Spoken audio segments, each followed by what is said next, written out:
Thank you very much, Katie, and welcome everybody. Thank you for joining this call.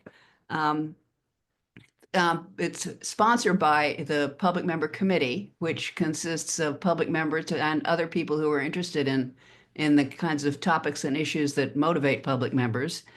And we the committee originated because public members gather at the I.C.E. exchange. I.C.E. has been great in supporting public member attendance at the meeting, and we have various breakout sessions. And the public members who attended those sessions said, "Hey, we'd really like to get together more frequently during the year." So I.C.E. has supported monthly Zoom calls. Um, the, and they've facilitated many of our activities. When we get together monthly, what do we public members talk about? We talk about the role of the public member in general and within our organizations. We talk about resources that public members need and that organizations need. We talk about proposals that we prepare and submit um, for sessions at the annual exchange, and we've been quite successful over the years in having the proposals that we've submitted accepted for plenary sessions, or I mean breakout sessions at the exchange. And recently, at our public member meetings, we've been talking about how public members might contribute to I.C.E.'s Future of Credentialing initiative and how we might contribute to the articulation of and the realization of I.C.E. board's ends statements.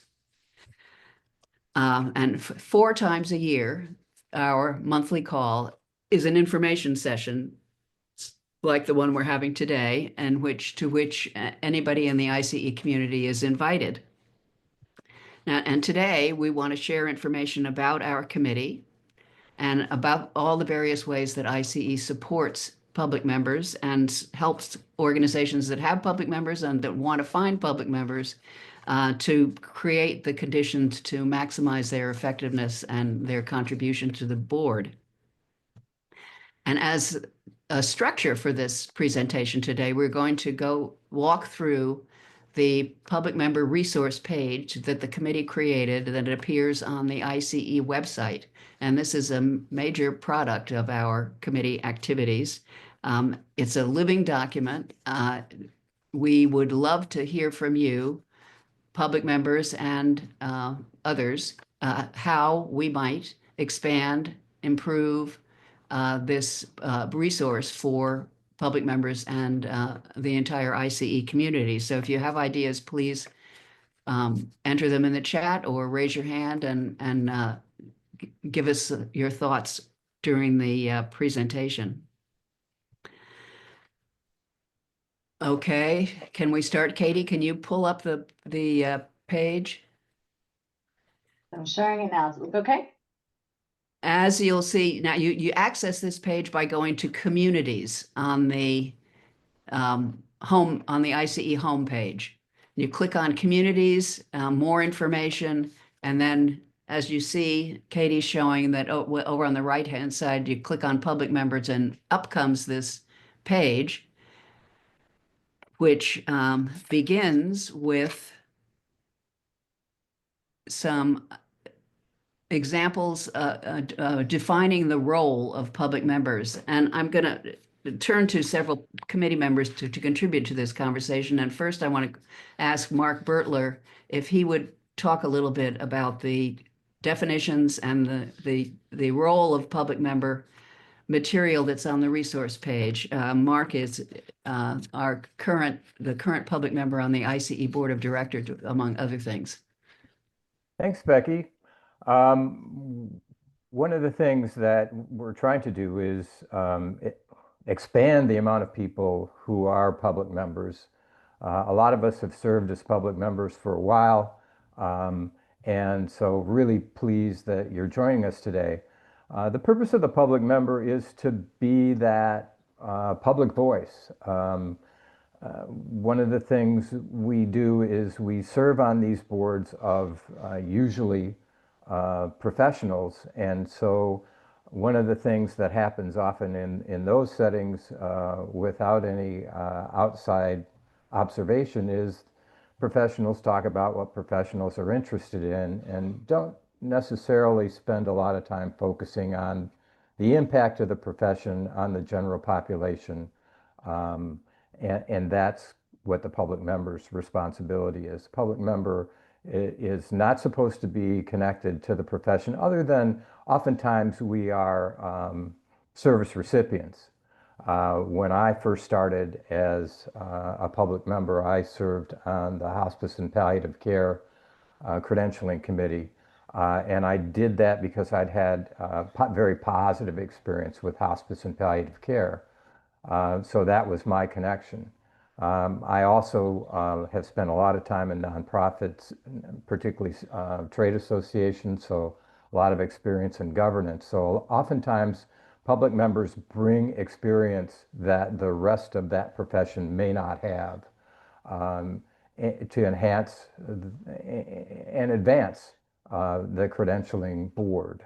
Um, the one thing that public members well, it's not necessarily a reason you would, a credentialing board would recruit a public member is for a specific skill set.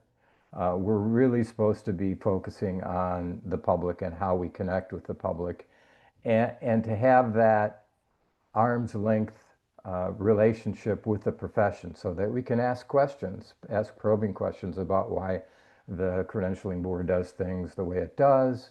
How particularly, I know a lot of the literature suggests that public members are useful, particularly useful when we talk about disciplinary activities with the profession because we're likely to be more objective than the professionals are when it comes to things like that. One of the things that's happening across the industry, particularly the association industry, is that public members are being elevated in the discussion. There's an effort called the Future of Association Boards, and one of the things that they're talking about is the importance of public members. And so I think that the role of public member is becoming more and more visible. And so we're happy to have you here today and happy to answer any questions that you may have regarding public members.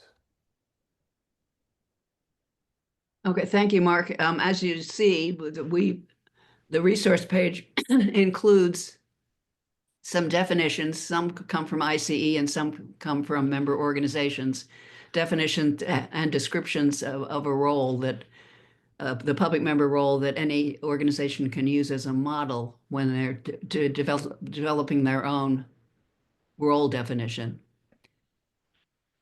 You'll see that there are resources, I.C.E. resources in I.C.E. standards, NCCA standards. And you'll see an entry here, the Defensive Certification Toolkit, which I.C.E. has developed and which public members, I think, in particular, might find useful in their role. And this Defensive Certification Toolkit is undergoing revision. And I'm going to ask Katie Scott of I.C.E. staff to tell us a little bit about how it's going to be expanded and improved. Yeah, thanks, Becky.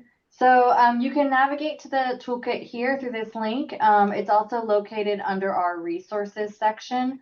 And I.C.E., I'll show you real quick, has a lot of resources listed on this side, which I would encourage you to look through.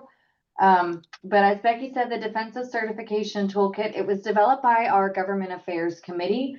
And it's really about demonstrating the value of certification to legislators and regulators and other public people that need to understand the value that are outside of our space. And it's organized into different sections, which you can click through and see different resources and reports. But as Becky said too, I know the committee is really looking at how to make this tool more useful and easier to answer questions. So I know they're thinking about what questions a regulator might have or a legislator might have, and then referencing one of the resources that is included in the report. So making it a little more user-friendly. So Becky, is there anything you wanted to add to that? Um, I don't think so unless people have questions. I can share too. I know part of the toolkit as well has a section about sharing your own resources and stories. So if you have any information you think would be helpful for us, we welcome it and we share it because we always want to make this a resource that is usable for our community to help talk about value. Okay, thank you, Katie. Mhm. But going back to the public member resource page, the next little carrots for expansion are articles and interviews. Many of these are interviews with public members. I think they'd be interesting to public members and to organizations. For public members, maybe some inspiration for ways in which they might contribute to their organizations, contribute, say, to the agenda of what the board is considering. There are also some articles by public members and articles by um, other people about public membership. The webinars and presentations section has links to panel presentations at member organizations meetings, at the exchange and in other settings, and they're informative about examples of how public members have contributed to the success of their organizations and how public members have raised topics that maybe members of the profession might not raise. Now, the next section gets into public member networking opportunities, and I.C.E. has been very generous and supportive in creating these opportunities. And I'd like Cheryl Traficano, who was has been a member of our committee from the start as a CEO rather than a public member, a great supporter of public membership. I'd like you to speak about how about supporting public member. Sure. Got it. Thanks, Becky. Hi, my name is Cheryl Trafficano, as Becky noted, and I'm with the Certification Board for Diabetes Care and Education.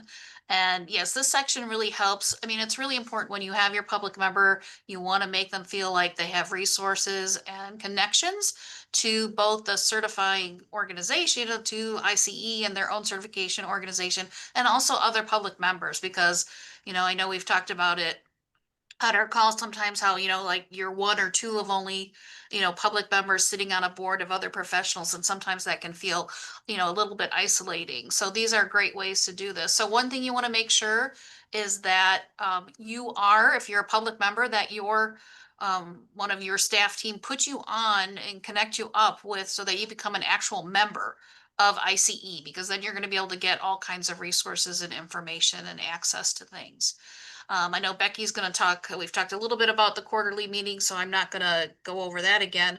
But the other big thing that I.C.E. does that is really supportive is basically as long as the president or CEO signs up for a conference registration, then they will have one comp registration for the organization's public member. And I know we, take this very seriously, and we as an organization budget for, we appreciate that, comp registration, but then you just want, we want to make sure we support that person. So we pay, for that person's expenses to come, and we hope, and we really want other organizations to do that as well. Anything else, Becky? You think Well, at the exchange, I.C.E. makes it possible for public members to get together. oh, yes, thank you. We have a public member breakfast at the beginning of the meeting where we get acquainted and we talk about issues of concern and plan what kinds of sessions we're going to attend. And then we have a debrief session at the end of the exchange where we talk about, well, the sessions that we went to and share some ideas about what kinds of topics we'd like to see on the agenda next year, following year. And that often leads to preparation of proposals to submit to the program committee for inclusion in the agenda the following year. And as I said before, we've been pretty successful in getting the sessions accepted. Uh, okay, now you'll see a little, there's a link to access to the archive of network calls, which is all the other quarterly calls like the one today. And I'm going to want to postpone discussion of that until the end of our session today. I want to skip down to looking for a public member. And this is something that we often hear organizations really want some help and advice about how to locate a public member. And there are some resources here. And I'm going to ask Beverly to talk about this section and share a personal experience that she's had in connection with locating a public member. Beverly? I'll be happy to, Becky. Let me also say, just to sort of underline what we were talking about previously, 8 years ago, when I was a brand new public member, I worked in the association world for a very long time, but no association I ever worked with had a public member. And I knew generally what a public member was, but you always want to look for sort of stars in the universe in which you live. And I can say that I found that in the I.C.E. Public Member Committee. There are a number of people who have done this for years, who have wonderful insight, share an immense amount of information. So I've grown, hopefully, to be a better public member because of my participation in this committee. So that said, my term on the National Certifying Commission for Physician Assistants is about to end. And I've become addicted to being a public member on a board, so I had to look for somewhere else to serve. So because I'm active in this group, I went here first. And I can say you need to put in public member as a search term and you will come up with a raft of things. But most immediately, I identified 4 different organizations, certifying organizations, who were looking for a public member. And just to be sure we're all on the same page, public members are in high demand because one of the components of being NCCA accredited is that you have a public member, and some organizations don't know that until they get into the process. So we've actually been contacted by organizations who are a bit in a panic, going like, I'm near the end of my certification process and I don't even know how to find a public member. So it's very nice to have this available. But I had the opportunity to reach out to 3 different organizations. 2 of them were very small. 2, I'm not quite sure how they got to the public member page because they're not active in I.C.E. for a variety of members, but I was delighted they were there. The upload process is very easy. You put in your CV, and if you wish to include a cover letter highlighting your skills, you do that. And then some of the organizations, that's enough information for them, and then they interview you and you move forward. Some of the organizations use that as an entree, and they then send you their official application. I've done it both ways. But I found it a very good way, other than word of mouth, to identify places that needed public members. So I've been very lucky in that I've used it successfully, and I hope to encourage all of you, both as organizations who are looking for public members and public members who are looking for a new organization, to make it work. And I can say another good way to do this is to become part of our committee, because word of mouth, as you all know, is a very positive experience. So a lot of us share opportunities as our organizations are looking for public members. Thank you. Did you use the template, the 2 templates I did indeed. you'll see down there, there's a template for public members with suggestions for what to put in their resume. And there's a template for credentialing organizations with suggestions for what kind of information about the position that they should make clear, including what the time commitment, the number of in-person meetings, et cetera, information to solicit public members. And I will say, Becky, whether you're an experienced public member or someone who's embarking on this for the first time, the public member interest template is very helpful, because as those of us who participated in its creation know, we put a lot of thought into, as public members, what do we need to tell people about our skill sets? So it's very interesting and informational from that perspective. Okay, as we scroll down, the next item is the Ben Schimberg Public Service Award.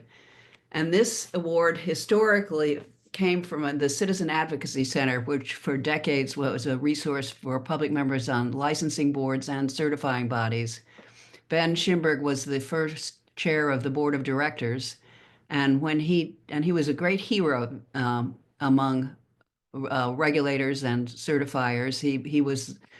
Uh, he began his career working at the Educational Testing Service, and he had a contract from the Department of Labor to look at regulatory boards, and wrote a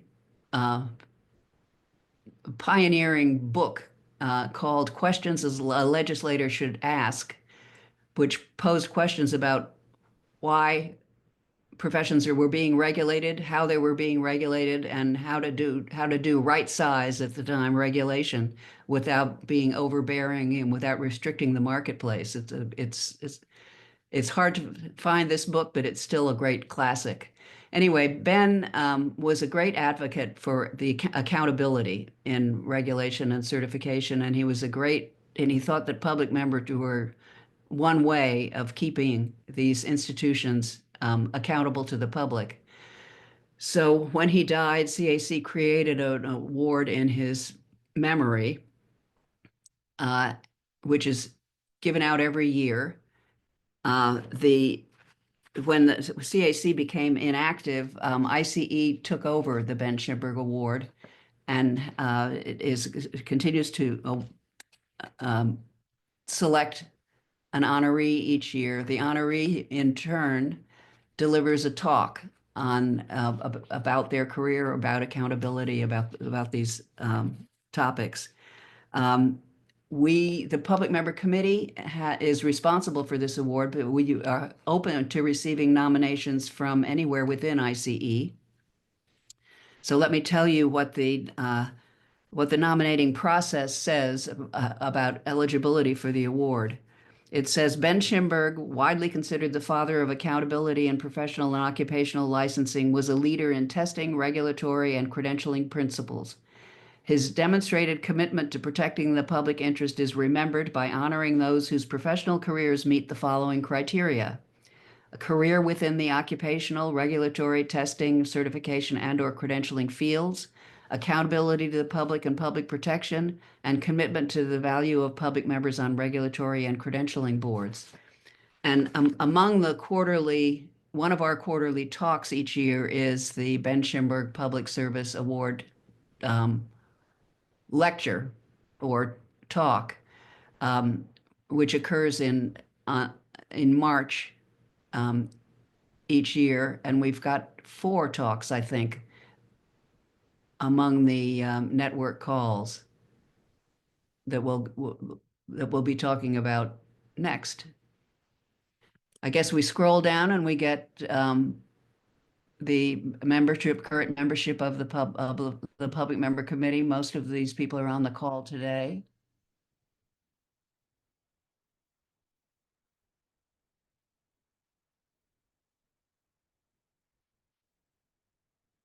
And as you'll see, many public members and also other interested people, CEOs.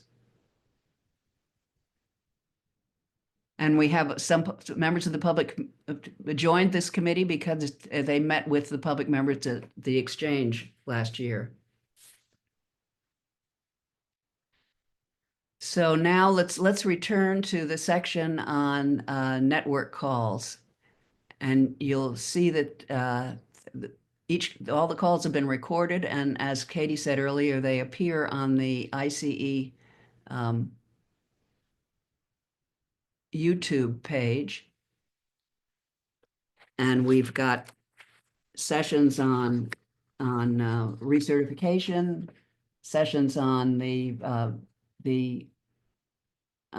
Professional Certification Committee coalition activities, which is an institution. If you're not familiar, it was created by I.C.E. and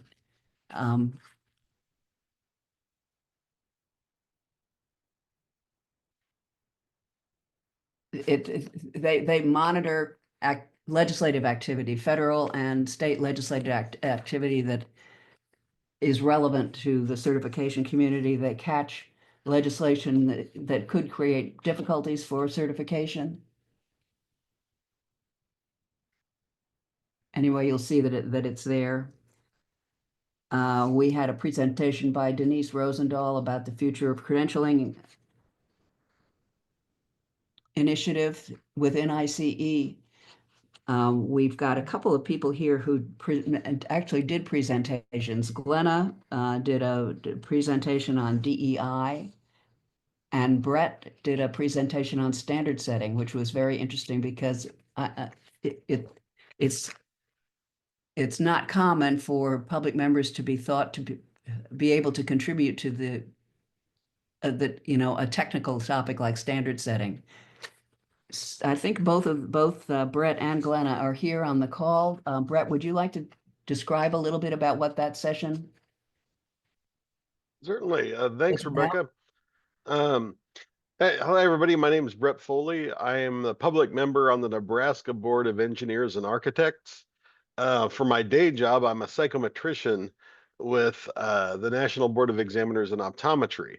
So we know that all of us are public members on boards simply at least partly due to the fact that we are not subject matter experts in that field.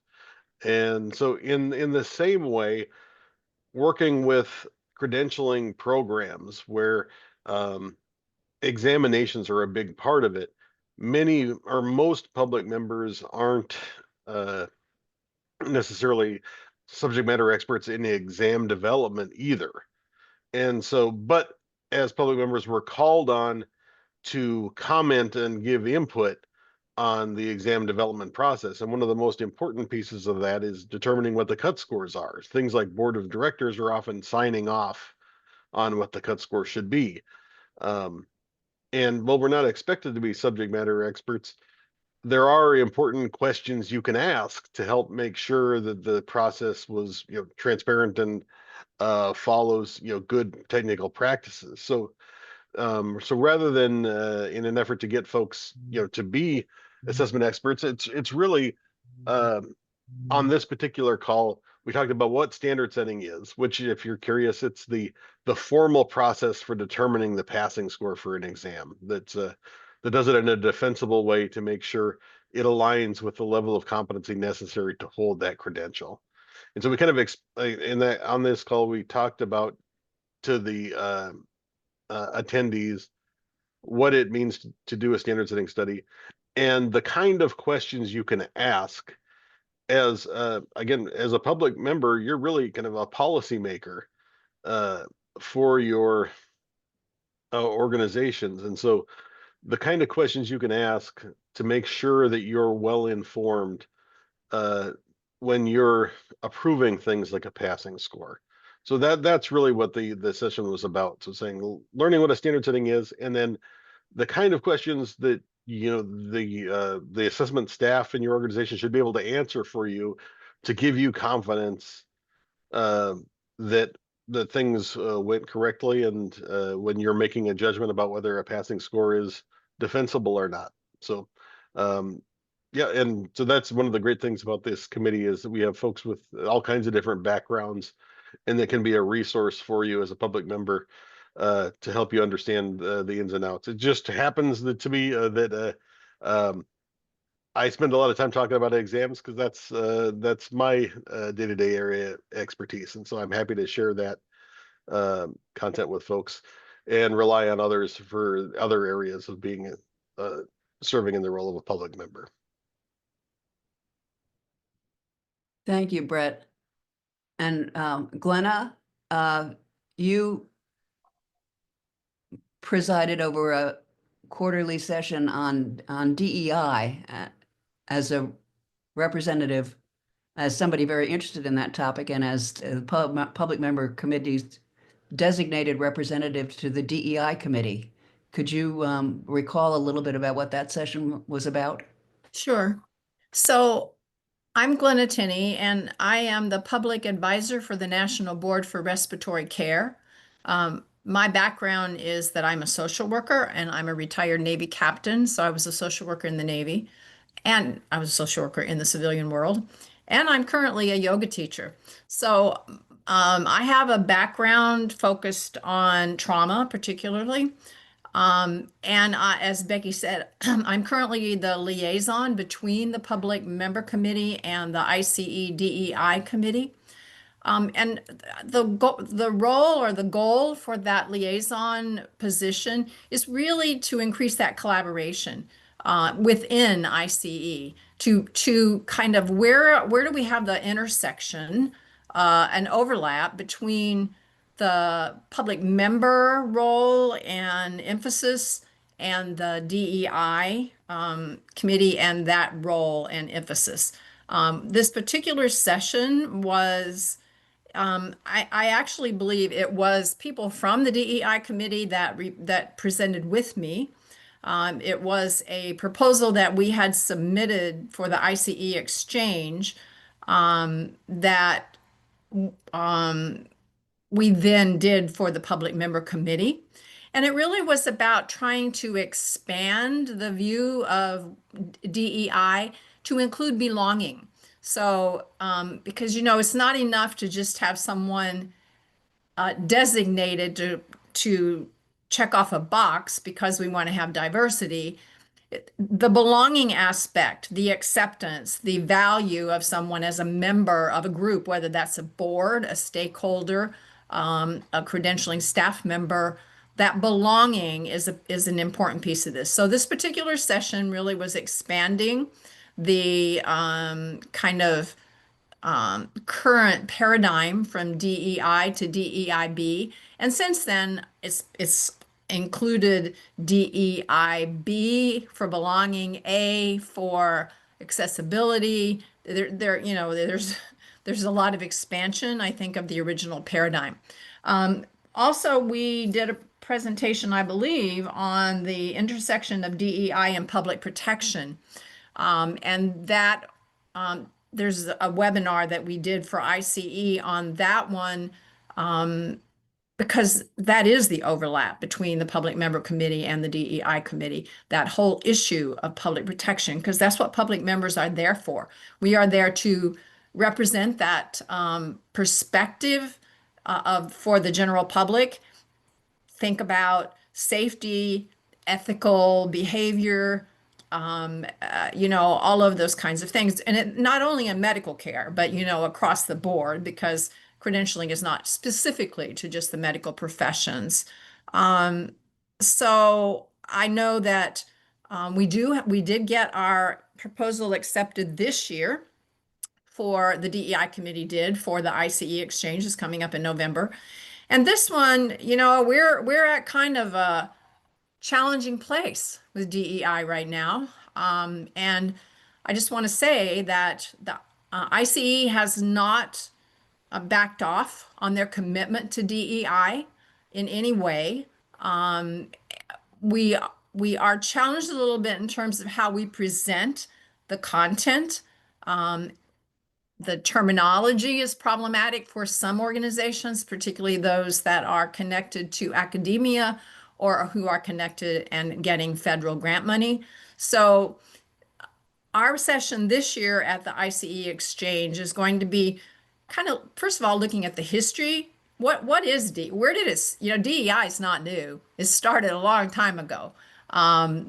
The values that are underlying DEI have been there for a long time, have been part of a number of movements. So we're going to talk about the history, and then we're going to also be looking at what DEI is and what it isn't, and thinking about strategies about how we move forward. What's the value of DEI? Why organizations should even be thinking about it? How you can perhaps continue to embrace the values of DEI in a more nuanced kind of way that might not be as risky. So anyway, I kind of bridge these two areas, the public member and the DEI area within I.C.E. right now. And when we have opportunities, we do bring presentations and content between the two the two committees. So I think that's pretty much a kind of an overview of that particular presentation, but more in general, kind of that liaison role, which I think is important. Thank you, Glenna. Is Grady Barnhill on the call? I don't see him. I don't think so. Yeah, he was responsible for a couple of quarterly network calls on the topic of recertification, which is very important to public members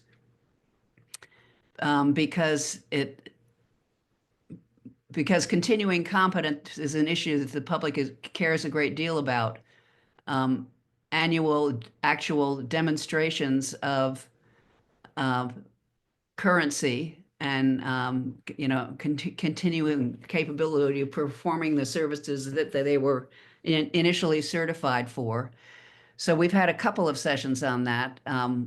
One had to do with the newly formed organization that Grady Barnhill is the CEO of, called the International Society for the I.C.E, International Society for the Advancement of Continuing Competence.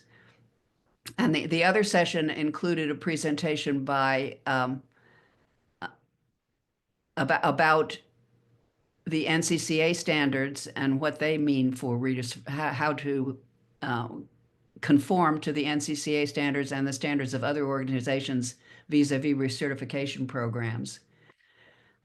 We've had some of the other recordings have to do, are the Ben Schimberg talks. There's one from Tom Granitor, who is associated with ABMS. Another Schimberg Award recipient was Tara Montgomery. Also, she was a public member on the ABMS board of directors. And then most recently, the 2024 recipient of the Ben Schimberg Award was the College of Healthcare Regulators from British Columbia, and they gave a very interesting three-person presentation speculating about what regulation might look like from the outside. So I recommend listening to those network recordings. I'd like to open up to the participants. I'd love to hear from anybody who's on this call if they have ideas about how we might make this resource page more useful, additional topics we might cover, and subjects you'd like to see addressed on these quarterly calls. Anybody who'd like to be part of a quarterly call and make a presentation on a topic of interest to the entire I.C.E. community.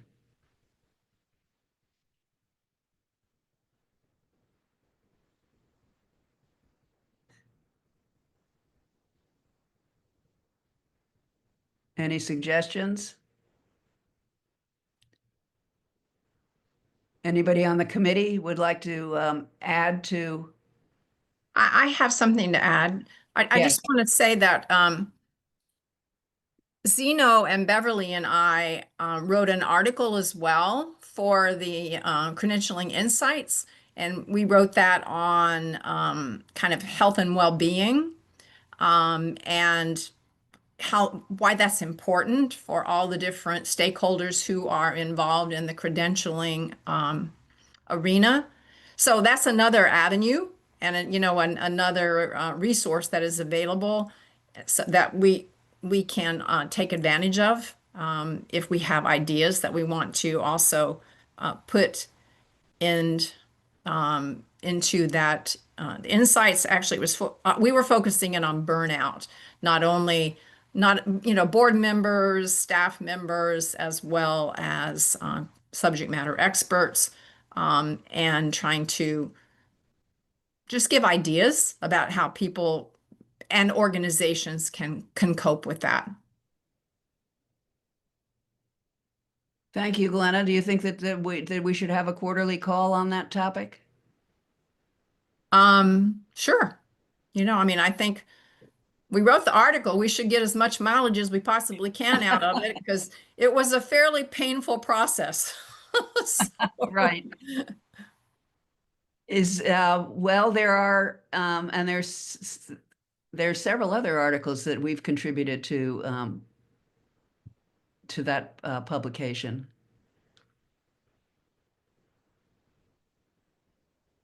Becky. Yes. Hi, this is Zeno St. Cyr.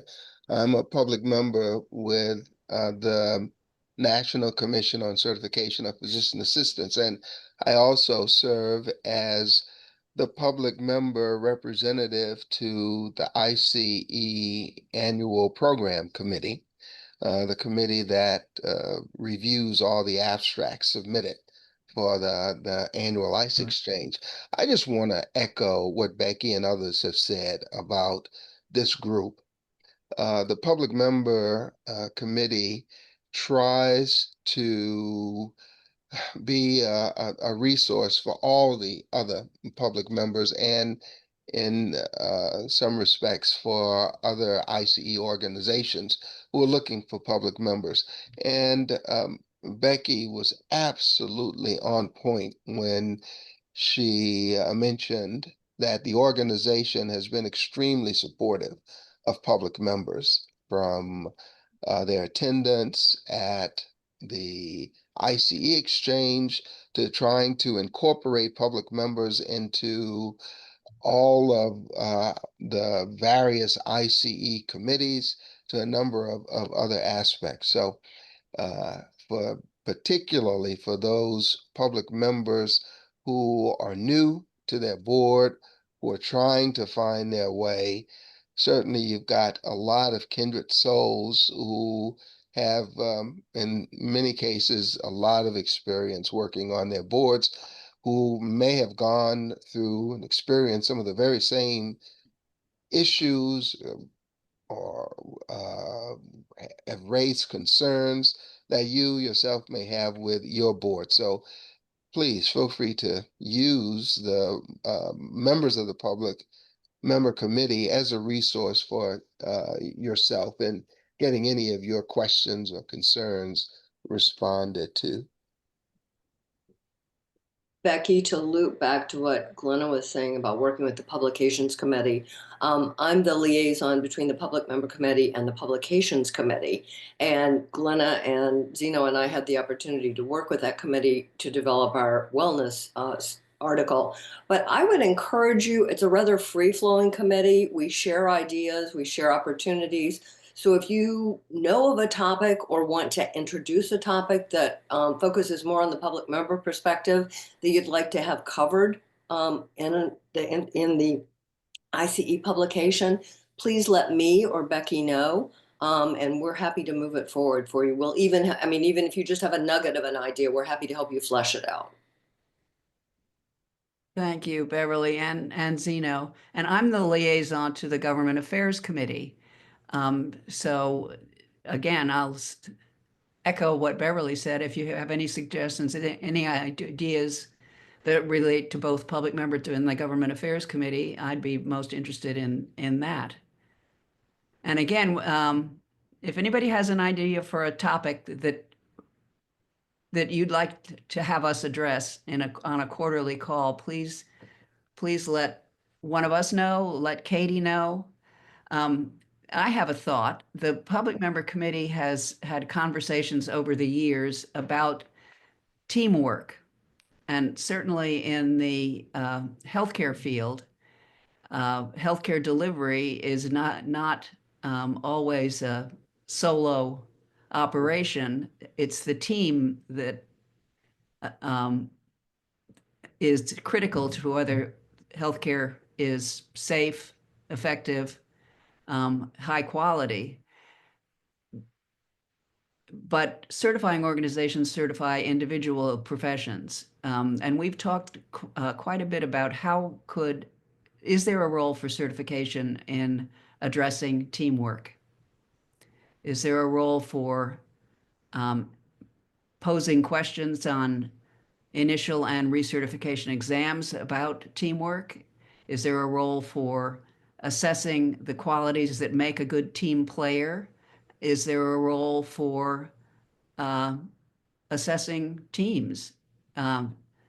Does anybody have any thoughts about that topic? And would that be something that would interest the ICE community if we developed a presentation on it? Mark, I'm going to. Well, Becky, you know where I am. I know where you are. I mean, With the whole focus on teams, I think that one of the things we may look at is the public member as a team player on the board as well. But I agree, and it's been my experience that what we do in credentialing and a lot of other training programs is we teach people to be very competent and comfortable in a practice area, but we do not necessarily provide skills that help them integrate into a team, which is probably going to be their practice area. I mean, a personal example is my youngest son, who's a mechanic, who's outstanding in fixing anything related to an automobile, but doesn't have very good team skills. And that's one of the things that his dad works with him on. But it's one of it's a personal example close to home where I just have had that experience where you know, I sort of understand and have experienced the fact that while he's a very competent professional, no one ever worked with him on the skills that it takes to work on a team, and that's what he does when he's in a shop. He's working on a team. And same thing with board members. I think that one of the things that public members, one of the roles we play is that we are part of a team on our credentialing boards. We're not a token, as someone suggested. We're really part of the team and should have the same responsibilities and respect and duties as any other board member. And that includes one of my, and I'm going to deviate from teams for a second, one of my passions is making sure that public members can become the chair of the credentialing board. Because I think oftentimes we're blocked by an historic professional focus on, well, only a nurse or only a doctor or only a financial planner could be the chair of the board. So I've seen a lot of progress in the last 5 or 6 years where public members have been elected chairs of their boards. And I think that just reinforces the value of the public member as well. And Becky, can I just add to the discussion of teams, because it kind of triggered in my mind that the issue of partnerships and who is on a board and who is helping to participate in the development of the testing and the test questions. And I know, you know, I'm the public advisor for the National Board for Respiratory Care, but it's not only respiratory therapists who are involved in the whole credentialing process. They have relationships with physician organizations, and they have representatives from those physician organizations who participate on the exam committee, the different exam committees, and develop, and you know, kind of ensuring that the whole team perspective is kind of included in what is there in terms of that certification process. So it's like, you know, anesthesiologists, pulmonologists, pediatric pulmonology, you know, it's the whole range of medical professions who are part of that team. So that's another aspect of team, I think, that is important in the credentialing process. And to Glenna's point, the whole partnership focus, one of the things that the association community writ large is looking at is what we call the ecosystem, the whole group of entities that we work with. And I think one of the values of a public member is to be able to perhaps help a profession pay more attention to the ecosystem that they practice in. And that's part of a team. But I know that the ICE board is in the process of the staff, at the request of the board, is in the process of putting together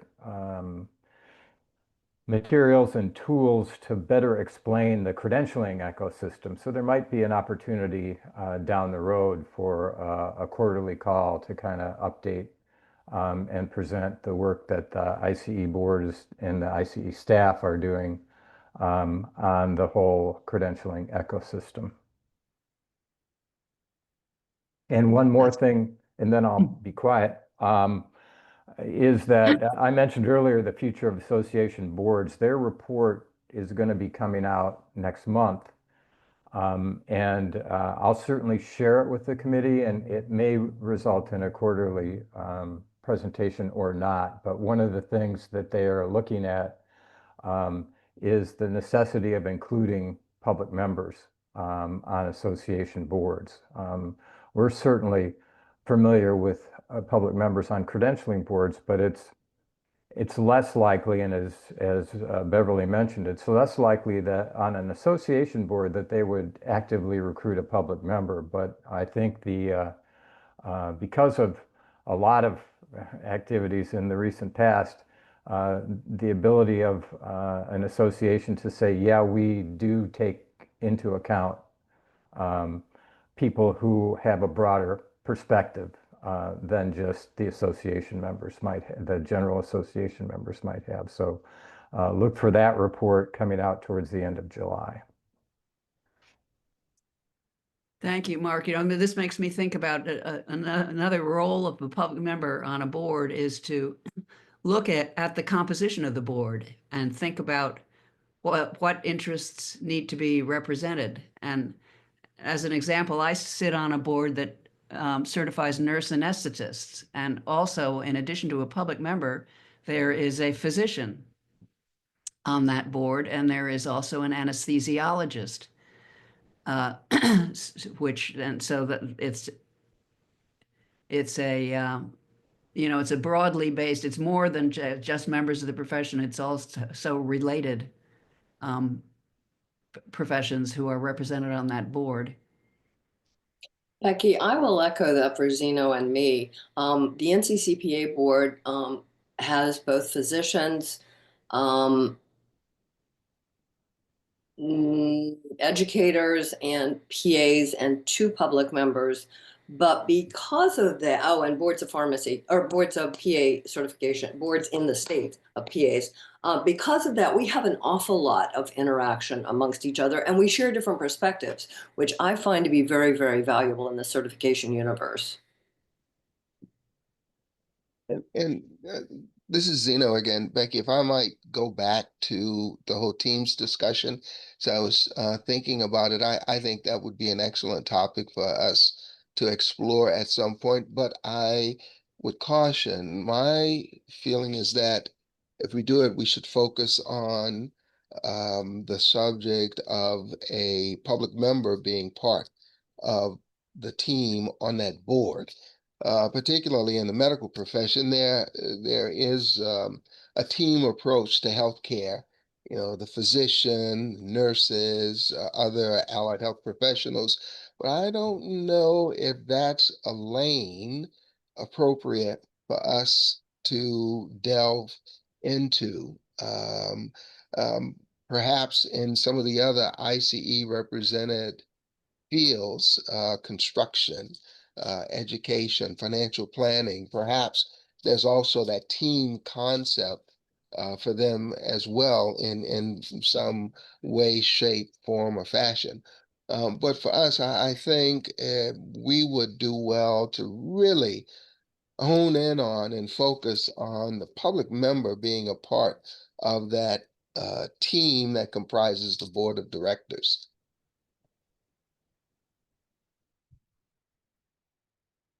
Good point. Any other thoughts about that?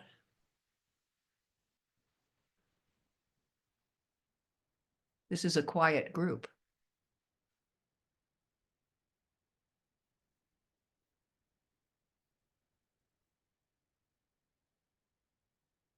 Well, we are approaching the end of the hour. Does anyone have any closing comments you'd like to make? well, I hope this has been useful. I hope those of you who are perhaps looking for public members or wanting to define the role of the public member on your board have found this helpful. And I hope any of you who are public members and not yet members of our committee have found it helpful. And I hope you will look to our resource page as an ongoing resource. And as I said, we're open to suggestions for how to improve it, strengthen it, make it more valuable, both for individual public members and the organizations on which they serve. So thank you very much. Thanks, everyone. Thanks, everybody. Thank you. Thank you. Bye.